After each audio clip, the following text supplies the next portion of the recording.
अस्सलाम वालेकुम मेरे प्यारे लिसनर्स, कैसे हैं आप सब लोग। मुझे उम्मीद है सब लोग खैरियत से होंगे। मैं दो चैनल्स हैं, एक का नाम है पाकिस्तान की कहानियाँ और दूसरे का नाम है गांव के किस्से।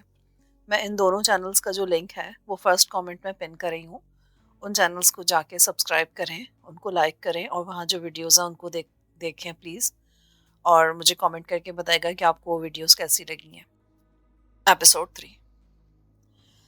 उस्मान अपने बच्चों के पास रहा और मैं मोमिन के साथ जंगल में फलदार दरख्तों की तलाश में निकल खड़ा हुआ। थोड़ी ही दूर हमें केले के दरख्तों के झुंड मिल गए। उनमें केलों के जर्द जर्द गुच्छे लटक रहे थे। हमने कुल्हाड़ी मारकर गुच्छे तोड़े और रेस्ट हाउस लाकर सबको खिलाए। बच्चों ने केले शौक से खाए। बच्चों के भी कपड़े फट गए थे। भाभी ने अपनी एक नई साड़ी फाड़कर बच्चों के लिए धोतियां बनाकर उन्हें बांध दी। हमने तालाब पर अपने मैले कपड़े धोकर सुखाए और पहने। पास ही अनानास के दरख्त भी मिल गए, जिन्हें काट कर हम ले आए। सबने शौक से उन्हें खाया। ये जंगली अनानास थे और तुर्श थे। अगले रोज मैं सुबह सवेरे के लिए निकल पड़ा। उस रोज आसमान पर सुबह से ही बादल छाए हुए थे। बूंदाबांदी अभी शुरू नहीं हुई थी। मशरकी पाकिस्तान में अभी बारिशों का मौसम नहीं आया था। फिर भी उस रोज आसमान हल्के सुरमई रंग के बादलों में छुपा हुआ था। मेरी तकदीर में भी जिंदगी के कुछ दिन और लिखे थे कि मुकद्दर ने मुझे जंगल की तरफ भेज दिया था। मेरे ख्वाबो ख्याल में भी नहीं था कि जब मैं वापस आऊंगा तो दुश्मनों के दरमियान बिल्कुल अकेला रह गया होगा। मैं कुछ देर जंगल में फल तोड़ता रहा। मैंने केले के दो बड़े गुच्छे तोड़कर कंधे पर डाले। अनानास अभी कच्चे थे। फिर मैं वापस रेस्ट हाउस की तरफ चल पड़ा। अभी मैं दूर ही था कि मुझे कुछ आवाजें सुनाई दी। मैं चौकन्ना होकर वहीं झुक गया और आहिस्ता आहिस्ता रेंगते हुए झाड़ियों झाड़ियों होकर एक जगह पहुंचकर क्या देखता हूँ कि रेस्ट हाउस के बाहर मुक्ति बाहिनी के चंद फौजी भाग रहे हैं। एक फौजी के हाथ में कटा हुआ सर लटकता देखकर मेरे जिस्म में दहशत की एक लहर दौड़ गई। उस सर को उसने बालों से पकड़कर लटकाए रखा था। मैं उसी जगह एकदम दुबक कर छुप गया। दोपहर तक मैं उन झाड़ियों के अंदर ही दुबका बैठा रहा। काफी देर बाद जब हर तरफ गहरा सन्नाटा तारी हो गया तो मैं झाड़ियों से निकलकर रेस्ट हाउस की तरफ बढ़ा। दबे पांव कदम उठाते हुए मैं अकब से होकर रेस्ट हाउस पहुंचा तो वहां का भयानक मंजर देखकर मैं कांप उठा। ये एक दिल दहला देने वाला मंजर था। भाभी और उसके दोनों मासूम बच्चों की लाशें, जिनके सीने संगीनों से छलनी कर दिए गए थे, बरामदे में पड़ी थी। उस्मान भाई की लाश बाहर दरख्त के नीचे पड़ी थी और मोमिन भाई का सर कटा धड़ रेस्ट हाउस के अंदर फर्श पर पड़ा था। ये काम किसी मुखबिर ने किया था। उसने मुक्ति बहानी वालों को खबर कर दी थी कि मोमिन भाई जंगल के रेस्ट हाउस में छुपा हुआ है। दुश्मन उसकी तलाश में चिटागोंग से पीछे लगा था। आखिर उसने उसे पकड़ ही लिया। मुक्ति बहानी के हिंदू सिपाही मोमिन भाई का सर काटकर साथ ले गए थे। यह दिल दहला देने वाला मंजर था। मेरी आंखों में बेगुनाह बच्चों और उनकी माँ की लाशें देखकर आंसू आ गए। उस्मान बेचारा भी शहीद हो गया था। काश ये लोग यहाँ ना आते। लेकिन इससे क्या होता, चिटागोंग में भी उन्हें जिंदा ना छोड़ा जाता। मैं एकदम से लाशों पर से तवज्जो हटाकर मोहतात हो गया। ये लोग तो शहीद हो गए थे। अब मुझे अपनी जिंदगी की हिफाजत करनी थी और अपने आप को मुक्ति बहानी के गुंडों से बचाना था। अगरचे मेरी किसी से दुश्मनी नहीं थी और मैं ढाका की मशहूर शख्सियत भी नहीं था, फिर भी मेरा पंजाबी होना और एक वक्त में पाक फौज को आटा दाल सप्लाई करना ही एक ऐसा जुर्म था जिसे कभी माफ नहीं किया जा सकता था। सबसे पहले तो मैंने एक जगह आड़ में छुप कर यह अंदाजा लगाया कि वहां कोई मुक्ति बहानी वाला तो नहीं छुपा हुआ। जब मुझे यकीन हो गया कि वो लोग जुल्म ढाकर चले गए हैं तो मैं आड़ से निकला। कुल्हाड़ी लेकर एक जगह जमीन खोदनी शुरू कर दी। शाम तक बड़ी सख्त मेहनत करके मैं बमुश्किल 5 गड्ढे खोदने में कामयाब हो सका। मैंने बारी बारी हर एक गड्ढे में लाशों को दफन कर दिया। उनकी अरवा के लिए दुआए फातिहा पड़ी और रेस्ट हाउस में आकर बैठ गया। मैं बेहद थक गया था। कुछ केले खाए, पानी पिया और दीवार से टेक लगाकर सोचने लगा कि अब मुझे क्या करना चाहिए। मेरे लिए एक बहुत बड़ा इम्तिहान और खुला चैलेंज था कि मैं क्या करूं, कहाँ जाऊं और कब तक इन खतरनाक जंगलों में जान बचाए फिरता रहूं। ये तो खैर इतने खतरनाक जंगल नहीं थे। जंगल तो इससे आगे शुरू हो रहे थे, जहाँ शेर, चीते, अजदहा और हाथी रहते थे। जाहिर है कि मैं वापस चिटागोंग नहीं जा सकता था। ढाका भी नहीं जा सकता था। उन शहरों पर भारतीय फौज का कब्जा हो चुका था और शेख मुजीब के अवामी लीगी मुहिब वतन लोगों और गैर बंगालियों का कत्ले आम कर रहे थे। अगर मैं आगे रंगामाती की तरफ निकल गया तो फिर दरिया कर्नाफली अबूर करके मैं बर्मा की तरफ जा सकता था। लेकिन यह रास्ता बेहद दुश्वार गुजार, लंबा और खतरनाक था। यह सुंदरबन का इलाका था जिसकी दलदलें और शेर मशहूर हैं। वैसे भी मुझे कुछ पता नहीं था कि मशरक़ी पाकिस्तान की सरहद कहाँ और किस जगह से बर्मा की सरहद पर जाकर ख़त्म होती है। मुझे काक्स बाजार के जंगल तय करके आगे जाना था, जो बेहद मुश्किल काम था। फिर ये इलाका भारतीय तखरीबकारों और भारतीय कमांडोज के आमाज का था। उस तरफ से भागने का तो सवाल ही पैदा नहीं होता था। अब सिर्फ एक ही रास्ता बाकी था कि किसी तरह से अगर मैं मशरक़ी पाकिस्तान की सरहद अबूर करके भारत में दाखिल हो जाऊं तो मैं मुक्ति बहानी की संगीनों से बच सकता हूँ। अगरचे भारत में भी मैं पकड़ा जा सकता हूँ, लेकिन वहाँ कैद हो जाऊंगा। और अगर कोशिश करूँ तो किसी न किसी तरीके से स्मगलरों के साथ मिलकर पंजाब की सरहद अबूर करके पाकिस्तान में दाखिल हो सकता हूँ। बहरहाल एक बात तो तय थी कि मुझे मशरक़ी पाकिस्तान से जल्द अज जल्द निकल जाना चाहिए। दूसरी बात है कि मुझे भारत में दाखिल हो जाना चाहिए। बर्मा की तरफ या नेपाल की समत जाना अपने आप को हलाकत में डालने के बराबर था, क्योंकि ये सारे इलाके और उन इलाकों के सारे जंगल, दरिया और पहाड़ मेरे लिए बिल्कुल अजनबी थे। अब मैं सोचने लगा कि भारत की सरहद किस मकाम से अबूर करूं। ये जगह हली के इलाके में ही थी। हली वही जगह है जहां पाक फौज के जियालों ने शुजात और बहादुरी की एक नई तारीख अपने खून से लिखी थी और भारतीय हमलावरों को नाकू चने चबवाए थे। अगर सप्लाई लाइन कट जाए, हेडक्वार्टर से राब्ता टूट जाए और तकरीब का जगह जगह मुल्क के अंदर और महाज के पीछे तकरीबी कार्रवाइयाँ कर रहे हों, तो वहाँ दुनिया की कोई भी फौज ज़्यादा देर तक नहीं लड़ सकती। हिली में कई बार गया था। यहाँ से भारत की सरहद 2-4 मील के फासले पर थी। उस रास्ते में भी मुक्ति बाहिनी और भारतीय फौजियों से मुठभेड़ होने का पूरा पूरा इम्कान था, लेकिन इसके सिवा और कोई चारा न था। ढाका जाने का तो सवाल ही पैदा नहीं होता था। हली से सरहद पार करके भारत में दाखिल होने की एक ही सूरत थी कि मैं बंगाली बनकर यहाँ से चलूँ।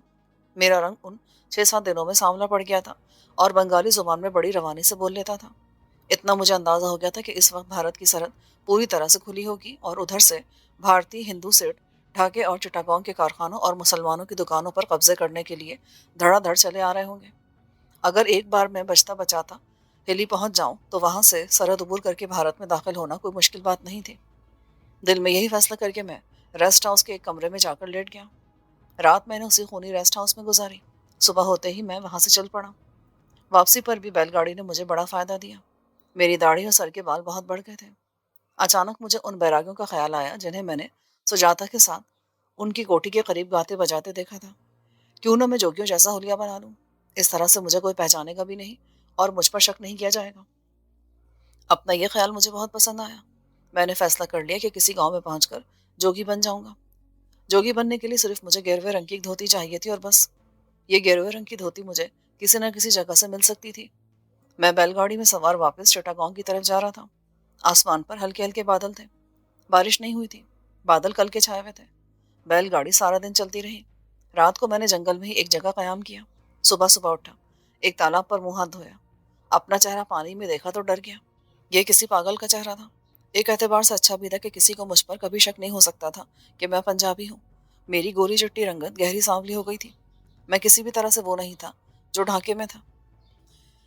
इस हुलिये में लोग मुझे पागल तो समझ सकते थे, लेकिन जोगी नहीं। और मैं जोगी बनकर इस जालिम देश से निकल जाना चाहता था। मैं बैलगाड़ी पर सवार होकर अपने सफर पर रवाना हो गया। शाम हो रही थी कि दूर से मुझे चिटागोंग शहर की रोशनियां दिखाई देने लगी। मैं मोमिन के मकान के करीब जाकर गाड़ी से नीचे उतर गया। अब मुझे बैलगाड़ी की जरूरत नहीं थी। मोमिन का मकान आधा जला हुआ था। मैं उसके अंदर नहीं गया। बाहर से ही देखकर सड़क पर आ गया। ये सड़क शहर को जाती थी। मेरी जेब में 200-250 रुपए अभी तक महफूज पड़े थे। यह शहर के मजाफात का इलाका था। एक दरख्त के नीचे खोखा सा बना हुआ था। उसमें मुझे एक हज्जाम नजर आया जो एक आदमी की शेव बना रहा था। मैं भी उसके पास ही पड़ी कुर्सी पर जाकर बैठ गया। वो आपस में बातें कर रहे थे। उनकी बातों से मालूम हुआ कि सारे मुल्क पर भारतीय फौज फैल गई है। शेख मुजीब ने बांग्लादेश का ऐलान कर दिया है और सरकारी इमारतों पर बांग्लादेश का झंडा लहरा दिया गया है। ये भी मालूम हुआ कि शहर शहर, गांव गांव गैर बंगालियों को चुन चुन कर कत्ल किया जा रहा है। मैं शेख मुजीब का बंगाली हामी बनकर उनकी बातों में शरीक हो गया और शेख मुजीब और मुक्ति बहानी की तारीफें करने लगा। हज्जाम ने मुझसे पूछा कि मेरे बाल इतने क्यों बढ़ गए हैं। मैंने राजदाराना अंदाज में कहा, मैं 1 महीने से सुंदरबन के जंगलों में मुक्ति बहानी के लिए काम करता रहा हूँ। इस इंकशाफ पर उन्होंने मुझे तारीफी निगाहों से देखा और मेरे लिए चाय मंगवाई। चाय पीते हुए मैंने उन्हें अपनी बहादुरी और बांग्लादेश की खिदमत के सिलसिले में कई एक झूठे किस्से सुना दिए। फिर मैंने अपना सर मुंडवा दिया, दाढ़ी मूछ सफा चट कराई और सिगरेट सुलगाकर बाहर आ गया। वहां से सीधा कपड़े की दुकान पर पहुंचा। वहां से गेरुए रंग का 10-12 गज कपड़ा खरीदा और सीधा एक मामूली से होटल में आकर कुमार गुप्ता के नाम से कमरा बुक करा लिया। रात उस होटल में बसर की। सुबह उठकर नहाया, गेरुए रंग की धोती पहनी, उसी को शानों के ऊपर डाल लिया। अब मैं पूरा साधु जोगी बन गया था। होटल से निकलकर एक जूतों की दुकान पर गया। वहां से एक चप्पल खरीद कर पहनी और चिटागोंग के एक बाग में जाकर बैठ गया और सोचने लगा कि अब क्या करना चाहिए। फिर दिल में एक फैसला करके उठा और सीधा चिटागोंग रेलवे स्टेशन पर आ गया। कभी मैं यहाँ सूट बूट पहनकर बड़ी आज़ादी से घूमा फिरा करता था। कभी दिल में मोहब्बत का मीठा मीठा दर्द लिए यहाँ से निकलकर सुजाता से मिलने जाया करता था। लेकिन अब पासा पलट गया था। बिसात उलट गई थी। हर शय ऊपर तले हो गई थी। कल जो गले में बाहें डालकर चलते थे, आज वो अजनबी बन गए थे। सबसे खतरनाक बात यह थी कि मुक्ति बाहिनी के हिंदू फौजी पाकिस्तान दोस्त लोगों की जान के दुश्मन हो रहे थे और उन्हें ढूंढ ढूंढ कर हलाक कर रहे थे। मैं वेटिंग रूम में आकर बैठ गया। गाड़ी अभी प्लेटफॉर्म पर नहीं आई थी। मैंने चाय पी और सिगरेट सुलगाकर साधुओं की तरह आलती पालती मारकर बेंच पर बैठ गया। मैं जोगी बाबा की तरह से अदाकारी कर रहा था। दो एक बंगालियों ने मेरी तरफ अकीदत से देखा और प्रणाम करके गुजर गए। मैंने भी आंखें बंद करके उनके नमस्कार का जवाब हाथ से दिया और सिगरेट के कश लगाता रहा। थोड़ी देर बाद प्लेटफॉर्म पर गाड़ी आकर लग गई। मैंने टिकट पहले से ले रखा था। मैं थर्ड क्लास के डब्बे में सवार हो गया। बड़ा रश था। भारतीय फौज के दो चार सिपाही भी उस डब्बे में सवार थे। हिंदू भी थे और मुसलमान मुसाफिर भी, मगर उन सब की पहचान मुश्किल थी। मैं किसी से भी ज्यादा बात नहीं करना चाहता था, इसलिए खामोश बैठा था। लोग मुझे अकीदत भरी नजरों से देख रहे थे। मैं चुप था और मुस्कुरा मुस्कुरा कर लोगों के सलाम का जवाब दे रहा था। गाड़ी चल पड़ी। स्टेशन पर स्टेशन आकर गुजरते रहे। गाड़ी की रफ्तार तेज थी। दोपहर के बाद मैं भी एक रेलवे स्टेशन पर उतर गया। यहाँ से हिल स्टेशन के लिए मुझे गाड़ी बदलनी थी। कुछ देर के लिए मैं रेलवे स्टेशन के बेंच पर आलती पालती मारे बैठा रहा। यहाँ भारतीय फौजी और मुक्ति बाहिनी के सिपाही चल फिर रहे थे। मुझ पर किसी को शक नहीं हो रहा था कि मैं पंजाबी हूँ और ढाका से फरार हो रहा हूँ। जोगी का भेष मुझे बड़ा फायदा पहुंचा गया था। कुछ लोग और औरतें मेरे पास आकर बैठ गईं। मैं उन्हें आशीर्वाद देता रहा। कोई औलाद का पूछ रही थी तो कोई अपनी बीमारी के बारे में दुआ कराना चाहता था। मैं उनकी बीमारियों के इलाज उन्हें बता रहा था और कानी आंख से उस ट्रेन को भी देख रहा था जो अभी अभी आकर वहां रुकी थी और जिसने मुझे अपने साथ लेकर मेरी मंजिल मकसूद तक जाना था। शाम के साए गहरे हो रहे थे कि मैं हली पहुंच गया। यहाँ की इंडिया की सरहद थोड़े फासले पर ही थी। सरहद की तरफ जो सड़क जाती थी उस पर लोग आ जा रहे थे। मालूम हुआ कि सरहद खोल दी गई है। इंडिया से भी लोग भारी तादाद में चले आ रहे थे। मैंने रेलवे स्टेशन पर पाकिस्तानी रुपयों के बदले में भारतीय करेंसी तब्दील करवा ली। एक ट्रक जिसमें सामान लदा था इंडिया की तरफ जा रहा था। मैंने उसे हाथ देकर रोक लिया। ड्राइवर हिंदू बंगाली था। उसने मुझे जोगी समझकर अपने साथ बिठा लिया। ट्रक भारत की सरहद उबूर करके इंडिया में दाखिल हो गया। ये मगरबी बंगाल का इलाका था जहाँ नारियल के दरख्त दूर दूर तक फैले हुए थे। छोटी छोटी झोपड़ियों के बीचों बीच कहीं तालाब भी थे। शाम के गहरे होते सायों में उन झोपड़ियों में से कहीं कहीं धुआं उठ रहा था। मेरा दिल उदास हो गया। ड्राइवर मुझे बता रहा था कि वो चिटागोंग से मुसलमानों का सामान लूटकर कलकत्ते ले जा रहा है और ये उसका चौथा फेरा है। मैं उसकी हाँ में हाँ मिलाए जा रहा था और सोच रहा था कि ये कैसा इनकलाब आ गया है। ट्रक एक फाटक पर रुक गया। उधर से मालगाड़ी आ रही थी। कुछ भारतीय फौजी आकर ट्रक की पड़ताल करने लगे। ड्राइवर ने उन्हें रेडियो और बिजली की इस्त्री थर्मोस बोतल देकर पीछे छुड़ाया। जब वो चले गए तो ड्राइवर उन्हें बुरा भला कहने लगा। कमबख्त हर फेरे पर कुछ ना कुछ जरूर हथिया लेते हैं। ट्रेन आकर गुजर गई। फाटक खुल गया। रात 11 बजे के बाद हम कलकत्ते में दाखिल हो गए। इस शहर से मैं खूब वाकिफ था। सन 65 से पहले कई बार यहाँ आया था। पाकिस्तान बनने से पहले भी इस शहर में आता जाता रहा था। मुझे मालूम था कि जकरिया स्ट्रीट में मस्जिद नाखुदा और अमजदिया होटल के इर्द गिर्द का इलाका अमृतसर के कश्मीरी मुसलमानों का इलाका रह चुका है। वहाँ अब अमृतसर के कश्मीरी मुसलमान दो एक ही थे जिन्होंने नकल मकानी नहीं की थी और यहीं ठहर गए थे। मेरा इरादा उस इलाके में जाकर किसी पंजाबी मुसलमान से राब्ता पैदा करके भारत से पाकिस्तान की तरफ स्मगल होने का था। ट्रक शाम बाजार के आसपास रुका था। मैंने वहां से टैक्सी ली और लोअर चितपुर रोड पर सिराज बिल्डिंग के पास आकर गाड़ी छोड़ दी।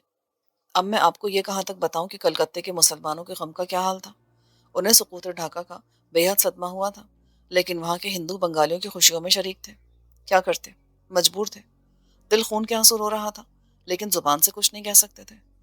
मैंने चौक वाले पनवाड़ी की दुकान से सिगरेट खरीदे और अमजदिया होटल में आकर एक कमरा किराए पर ले लिया। होटल के मालिक को मैंने कुछ न बताया।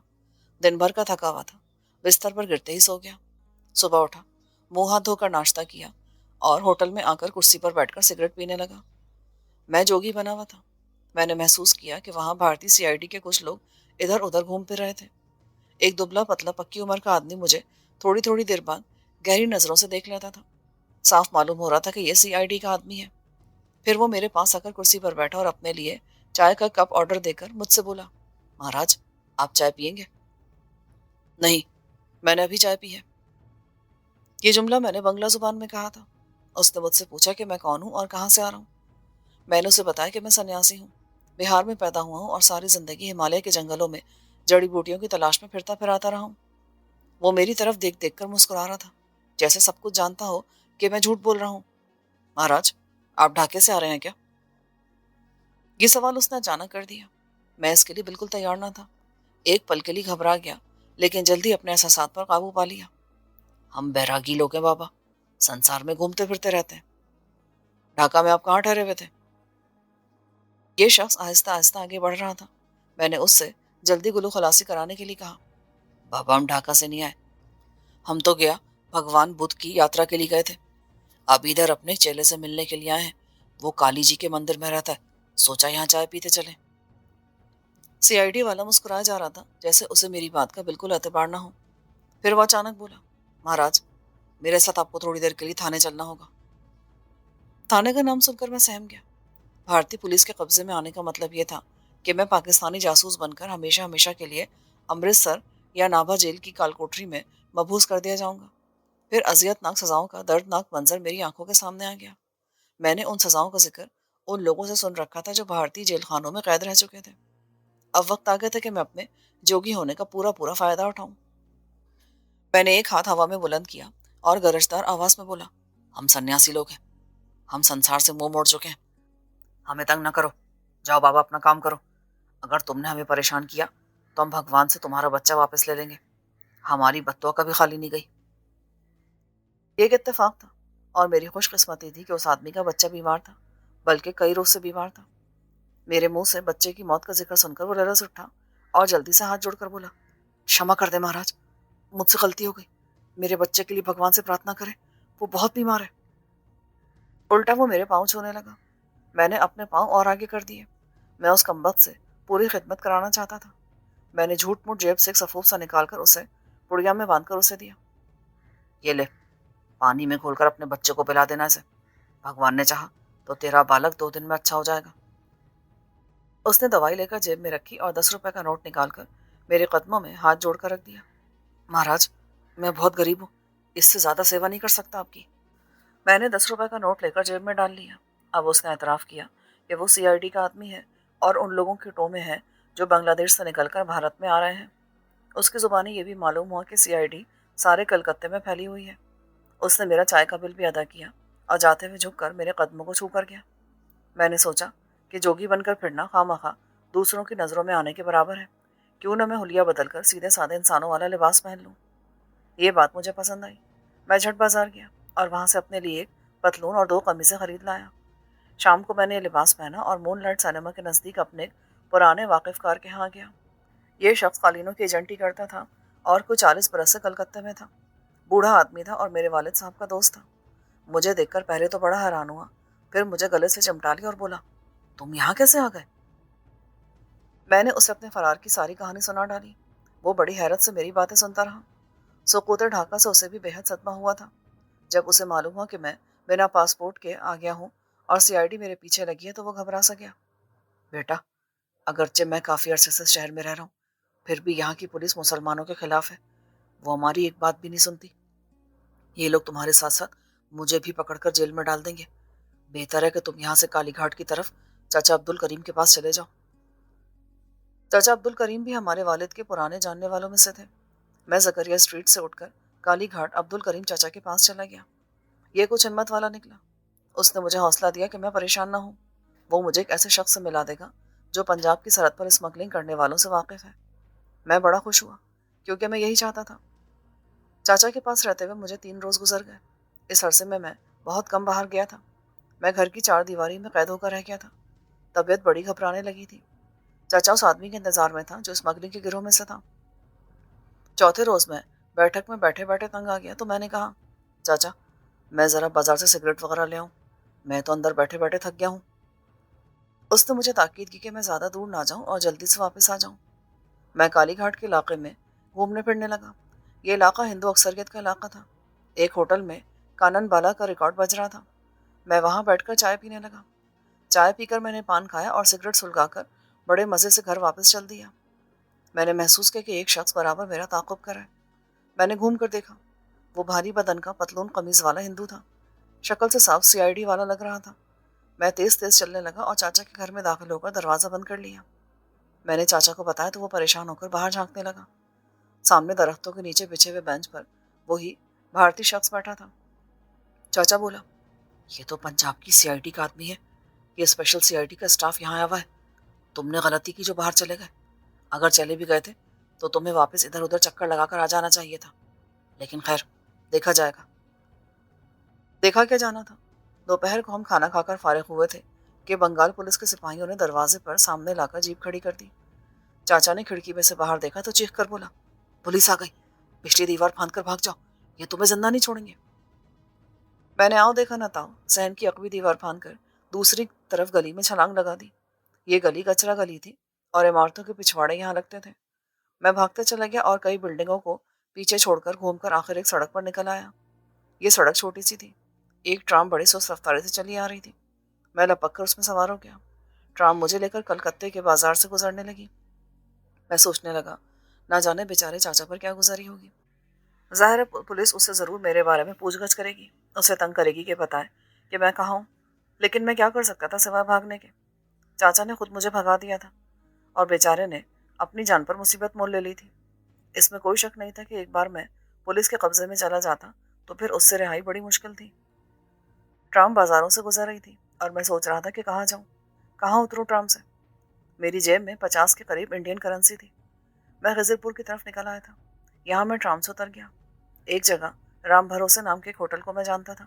اس ہوٹل میں نے کرشن کمار کے نام سے ایک کمرہ کرایہ پر لے لیا. کمرے میں آ کر میں پلنگ پر لیٹا اور سوچنے لگا کہ اب مجھے کیا کرنا چاہیے. دل نے کہا کہ کلکتے سے نکل چلو، دلی کی طرف چلتے ہیں. لیکن وہاں جا کر کیا کروں گا؟ کس سے مل کر سرحد پار کرنے کی کوشش کروں گا؟ کیوں نہ ایک بار چاچا کے پاس جا کر اس شخص کا پتہ حاصل کروں جو اسمگلروں سے واقف ہے. جب رات ہو گئی تو میں کھانا کھا کر ہوٹل سے نکلا اور ٹرام میں بیٹھ کر کالی گھاٹ کی طرف آ گیا. چھپتا چھپاتا، اپنے آپ کو لوگوں کی نظروں سے بچاتا، میں عقبی دیوار پھاند کر چاچا کے کوارٹر میں کود گیا. چاچا مجھے دیکھتے کمرے میں لے گیا اور بتانے لگا کہ پولیس میری تلاش میں ہے. مجھے تو انہوں نے چھوڑ دیا ہے، لیکن برابر میرے گھر کی نگرانی کی جا رہی ہے. تم نے اچھا کیا کہ سامنے والے دروازے سے نہیں آئے. بہرحال تمہاری تلاش میں سارے شہر کی پولیس اور سی آئی ڈی کو خبردار کر دیا گیا ہے. میں نے اس آدمی کا ایڈریس مانگا جس سے مجھے چاچا ملوانے والا تھا. اس نے مجھے ایک کاغذ پر اس کا پتہ لکھ کر دیا اور تاکید کی کہ میں پھر ادھر نہ ہوں جب تک کہ حالات ٹھیک نہیں ہو جاتے. میں دیوار پھاند کر وہاں سے نکل گیا. ٹرام میں سوار ہو کر واپس اپنے ہوٹل آیا اور ایڈریس دیکھا. یہ کوئی گنگولی نام کا ہندو تھا جو شام بازار میں رہتا تھا. رات ہوٹل میں بسر کی. صبح سویرے منہ ہاتھ دھو کر ناشتہ کر کے باہر نکلا اور ٹرام میں بیٹھ کر شام بازار آ گیا. گنگولی مجھے گھر پر ہی مل گیا. میں نے اسے چاچا کا خط دیا. خط پڑھ کر اس نے مجھے سر سے لے کر پاؤں تک دیکھا اور مسکرا کر بولا، تم پنجاب جانا چاہتے ہو؟ میرا مطلب ہے کہ پاکستان کے پنجاب جانا چاہتے ہو؟ ہاں جی، ہاں. وہ ہنس پڑا. پھر اس نے مجھے نہایت اعلیٰ امریکی سگریٹ پینے کو دیا اور کہنے لگا، پرسوں رات کو آ جانا میرے پاس، اب تم جا سکتے ہو. میں اس کے مکان سے باہر آ گیا اور سیدھے اپنے ہوٹل پہنچا. ابھی مجھے یہاں 2 راتیں اور 2 دن بسر کرنے تھے. میں زیادہ تر وقت ہوٹل کے کمرے میں ہی گزارتا تھا. باہر نکلنے سے سی آئی ڈی والوں کی نظروں میں آنے کا خطرہ تھا. میں ایک دشمن ملک میں تھا جہاں قدم قدم پر پکڑے جانے کا خطرہ تھا. مجھے ایک لمحے کے لیے بھی یاد نہ آیا کہ سجاتا بھی اسی شہر میں رہتی ہے، یا شاید اس نے کہا تھا کہ وہ بمبئی چلے گئے ہیں. کلکتے میں ان کا آبائی گھر تھا. لیکن اس وقت مجھے اپنی پڑی ہوئی تھی اور میں عشق و محبت سب کچھ بھول چکا تھا. بھارتی پولیس کی قید میں جانا موت سے بدتر تھا. میں نے ان لوگوں کی بڑی درد انگیز کہانیاں سن رکھی تھی جو بھارت میں جاسوسی کے الزام میں پکڑے گئے تھے اور پھر جیل خانوں میں پولیس اور سی آئی ڈی کی اذیتیں برداشت کرتے کرتے اللہ کو پیارے ہو گئے تھے. اس لیے میں ہوٹل سے باہر نکلنے کا خطرہ مول لینے کو تیار نہ تھا. صرف شام کے بعد تھوڑی دیر کو ٹہلنے کے لیے نکلتا تھا. اب میرے پاس روپے بھی کم ہو رہے تھے. بس اتنی رقم باقی تھی کہ ہوٹل کا بل ادا کر کے یہاں سے نکل سکوں. تیسرے دن صبح صبح میں ہوٹل سے نکل گیا. سیدھا شام بازار گنگولی اسمگلر کے گھر پہنچا. یہ بھی ڈر تھا کہ کہیں اس نے پولیس میں میری مخبری نہ کر دی ہو. ڈرتے ڈرتے میں برآمدے میں داخل ہوا. نوکر نے اندر جا کر اطلاع دی. گنگولی نے مجھے بلا لیا. وہ ناشتہ کرا تھا. اس نے مجھے چائے دی اور بولا، میں تمہارے چاچا کی بہت عزت کرتا ہوں. اس سمے ملک کے حالات ایسے نہیں کہ میں تمہیں بارڈر پار کرنے کا مشورہ دوں. میں نے اسے بڑے ادب سے قائل کرنے کی کوشش کی کہ میرا یہاں سے نکلنا بہت ضروری ہے. پاکستان میں میرے بچے پریشان ہوں گے. انہیں میری زندگی اور موت کی کوئی خبر نہیں ہے. اس لیے آپ مہربانی کریں اور مجھے کسی طرح سے بارڈر کراس کرا دیں. میں آپ کا بہت شکر گزار ہوں گا. گنگولی نے مجھے سگریٹ دیا اور اٹھ کر ایک الماری کھولی. اس میں سے ایک کاپی نکال کر اس میں کچھ پڑھا. پھر ایک کاغذ پینسل لے کر اس پر کچھ لکھنے لگا. وہ ادھیڑ عمر کا آدمی تھا لیکن چہرہ بھرا بھرا اور صحت مند تھا. اس نے کاغذ طے کر کے مجھے دیتے ہوئے کہا، یہاں سے تم سیدھا دلی جانا. وہاں ایک محلہ ہے چلی قبر، یہ محلہ جامع مسجد کے ساتھ ہی ہے، وہاں تمہیں ہرنام سنگھ سکھ کی دکان تلاش کرنی ہوگی، یہ ترخان ہے، اسے جا کر میری چٹھی دے دینا، باقی کام وہ خود کر دے گا۔ تمہارے پاس کرائے کے پیسے ہیں؟ میں نے اسے بتایا کہ میرے پاس صرف 15 روپے باقی رہ گئے ہیں۔ اس نے مجھ سے پوچھا کہ کیا میں اپنے چاچا سے رقم لے سکتا ہوں۔ میں نے اسے بتایا کہ رقم تو میں ان سے لے لوں، مگر وہاں جانا خطرے سے خالی نہیں ہے، وہاں CID کا پہرا ہے۔ گنگولی نے جیب سے 100 روپے کا نوٹ نکالا اور مجھے دیا۔ یہ تم اپنے پاس رکھو، میں تمہارے چاچا سے لے لوں گا، اب تم جاؤ، دوپہر کو پنجاب مل چھوٹتی ہے، تم اس پر سوار ہو کر دہلی پہنچو۔ میں نے اس کا شکریہ ادا کیا اور شام بازار آ کر ایک ٹیکسی پر سوار ہوا اور سیدھا سیالدہ اسٹیشن پر آ گیا۔ یہاں بڑی رونق تھی۔ میں ایک جگہ چھپ کر بینچ پر بیٹھ گیا، گاڑی پلیٹ فارم پر ابھی نہیں لگی تھی۔ دوپہر کا کھانا میں نے اسٹیشن پر ہی کھایا۔ کبھی اس اسٹیشن پر ہم شام کو سیر کرنے آیا کرتے تھے، اور آج میں چوروں کی طرح چھپ کر سہما ہوا بیٹھا تھا۔ اللہ اللہ کر کے دلی جانے والی گاڑی پلیٹ فارم پر آ کر کھڑی ہو گئی۔ میں اس کے چھوٹے سے ڈبے میں سوار ہو گیا۔ 2:30 بجے دوپہر کو اس گاڑی نے دلی کی طرف جانا شروع کیا۔ ریل چھوٹے چھوٹے اسٹیشن چھوڑتی بھاگی چلی جا رہی تھی۔ بنگال کا صوبہ ختم ہو گیا۔ میں ڈبے میں خاموشی سے دبکا بیٹھا رہا۔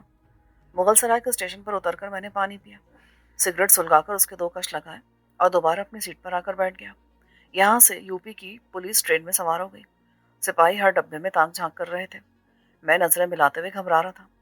خدا خدا کر کے ٹرین نے چلنا شروع کیا۔ ساری رات گاڑی سفر کرتی رہی۔ دوسرے دن دوپہر کو دلی کے مضافات شروع ہو گئے۔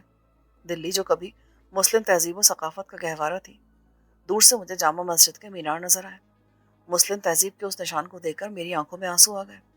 کیسے کیسے انقلاب دیکھے تھے ان میناروں نے، کیسے کیسے طوفان گزرے تھے اس شہر پر۔ ٹرین دلی کے بہت بڑے اسٹیشن وسیع یارڈ میں سے گزر رہی تھی۔ جمنا کا پل ہم عبور کر آئے تھے۔ مختلف ریل کی پٹریوں سے ہوتی ہوئی گاڑی ایک بار رونق پلیٹ فارم پر آ کر رک گئی۔ میں ڈبے سے دوسرے مسافروں کے ساتھ نیچے اترا۔ میں جانتا تھا کہ یہاں بھی CID کے بے شمار آدمی ہوں گے جو ان لوگوں کی تلاش میں ہوں گے جو مشرقی پاکستان سے فرار ہو کر آئے ہیں۔ میں سب کی نظروں سے بچتا بچاتا بڑی خاموشی اور اعتماد کے ساتھ اسٹیشن سے باہر آ گیا۔ یہ سارا علاقہ میرا دیکھا بھالا تھا۔ میں ایک رکشے پر سوار ہوا اور سیدھا جامع مسجد آ گیا۔ مجھے چتلی قبر بازار کا راستہ معلوم تھا۔ میں نے رکشہ چھوڑا اور پیدل ہی چتلی قبر کے بازار کی طرف روانہ ہو گیا۔ کبھی یہ خالص مسلمانوں کی آبادی تھی، مگر اب یہاں بے شمار ہندوؤں اور سکھوں کی دکانیں اور مکان تھے۔ مسلمان دب کر چل رہے تھے۔ ہر عورت برقعے کے بغیر نظر آ رہی تھی اور اس نے ماتھے پر تلک لگائے رکھا تھا۔ ظاہر ان میں مسلمان عورتیں بھی تھیں۔ چند ایک بوڑھی عورتیں برقعوں میں نظر آئیں۔ پوچھتے پوچھتے آخر میں ہرنام سنگھ ترکھان کی دکان پر پہنچا۔ یہ ہٹا کٹا سکھ رندے سے ایک لکڑی کا تختہ چھیل رہا تھا۔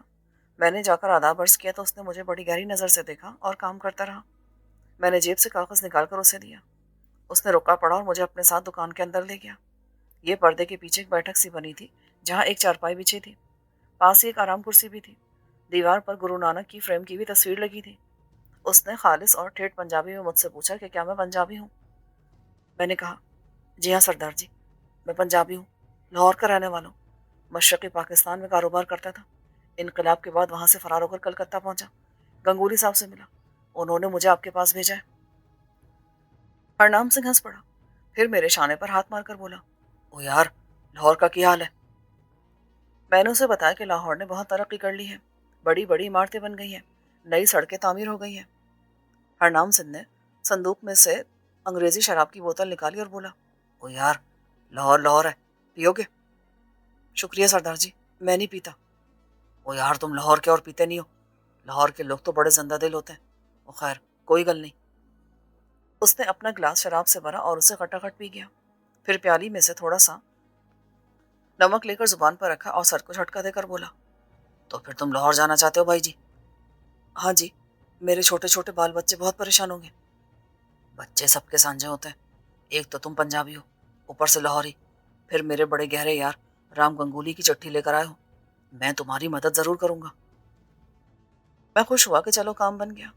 اس نے شراب کا دوسرا گلاس پی کر مجھے بتانا شروع کیا کہ آج کل بارڈر پر دونوں طرف کی فوجیں ہر وقت گشت پر رہتی ہیں، جگہ جگہ فوجوں نے بارودی سرنگیں بچھا رکھی ہیں، اسمگلروں نے آمد و رفت وقتی طور پر بند کر دی ہے، اس لیے ہو سکتا ہے تمہیں امرتسر جا کر کچھ سمے انتظار کرنا پڑے، پر چنتا نہ کرو، گرو جی کی کرپا سے میں تم کو بارڈر پار کرا دوں گا، ابھی تم یہاں ہی ٹھہرو، دلی کی سیر کرو، مزے کرو۔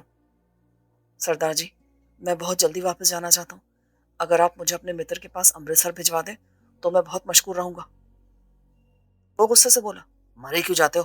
تمہیں اس طرح تو بارڈر کراس نہیں کراؤں گا نا کہ تمہاری لاش وہاں پڑی رہ جائے۔ ذرا صبر کرو، سوچنے دو مجھے۔ میں چپکا ہو رہا۔ اس نے میز پر انگلی بجاتے ہوئے سوچنا شروع کر دیا۔ مجھے معلوم نہیں ہو رہا تھا کہ وہ کیا سوچ رہا ہے یا صرف میز پر انگلی ہی بجا رہا ہے۔ جب وہ سوچ چکا تو اس کی انگلی رک گئی۔ اچھا یار، تم بھی کیا یاد کرو گے کہ کسی سکھ سے پالا پڑا ہے؟ تم میری چٹھی لے کر یہاں سے سیدھے امرتسر چلے جاؤ، وہاں کٹرا میاں سنگھ میں سیوا سنگھ سے مل لینا۔ شریف پورے کے باہر اس کی ریڈیو کی دکان ہے، بس اسے لے جا کر میری چٹھی دے دینا، باقی سارا کام وہ خود کر دے گا۔